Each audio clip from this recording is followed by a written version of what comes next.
Dinosaurs were fearsome creatures. Some had thick scales, sharp teeth, and in many cases, lightning-fast reflexes. One thing they didn't have: a planetary defense office. When an asteroid targeted Earth 65 million years ago, it took those masters of Earth by complete surprise. While we know of no large object that is on a collision course with Earth in the next 100 years, descendants of survivors from that catastrophic impact are determined not to make the same mistake. In 2016, human astronomers now routinely scan the heavens for signs of potentially hazardous objects. When one is discovered, alerts are issued to observers around the world, so space rocks cannot easily disappear into the blackness of space. NASA-funded survey projects have found 98% of the known catalog of almost 15,000 near-Earth objects. Asteroids and comets whose orbits periodically bring them within 30 million miles of Earth's orbit. The list is growing at a rate of about 1,500 per year. Meanwhile, researchers are giving serious thought to an even bigger problem. What would we do if a dangerous asteroid is discovered? How will we know if and when it will impact? Is it possible to deflect or destroy it before it reaches Earth? All of this work, from discovery to tracking to potential mitigation, is being done by a sprawling network of government agencies, private and public universities, and both amateur and professional astronomers. Helping them work together is the job of NASA's Planetary Defense Coordination Office.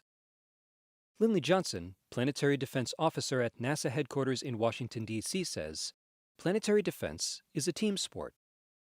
This office was established at NASA headquarters to coordinate the players in planetary defense-related activities across NASA, other U.S. government agencies, and with international efforts and projects to detect any asteroid impact hazard and plan the appropriate response. A recent real-world example illustrates how all this works. Paul Chodas, manager for NASA's Center for Near-Earth Object Studies at the Jet Propulsion Laboratory, describes what happened. The object was first detected by the NASA-funded Catalina Sky Survey near Tucson, Arizona on October 3, 2015, and tagged as detection WT1190F. Within a couple of days, astronomers suspected it was probably an artificial object.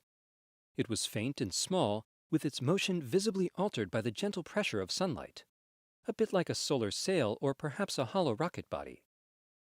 As tracking data accumulated from multiple observers, astronomers realized that they would get a closer look.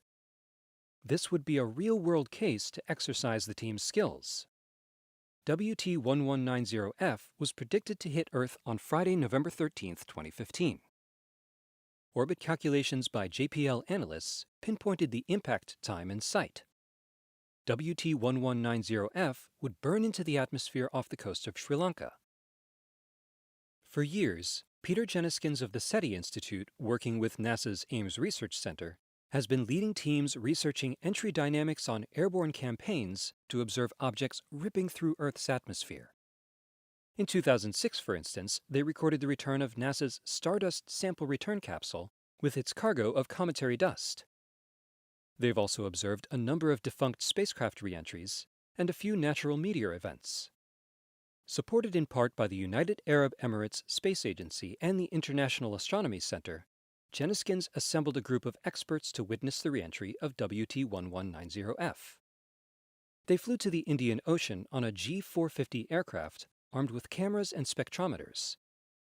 Exactly at the time and place predicted by NASA's Near-Earth Object Observations Program, WT1190F produced a magnificent fireball in broad daylight. Jenniskens says the spectra of one large fragment contained bands of titanium oxide and a line of hydrogen, so the object could have been a titanium-walled vessel containing residual fuel. Chodas, who had been attempting to reconstruct WT1190F's past orbital motion, says, "My educated guess is that it was Lunar Prospector's Translunar Injection Module, which had a titanium case, although we may never know for sure.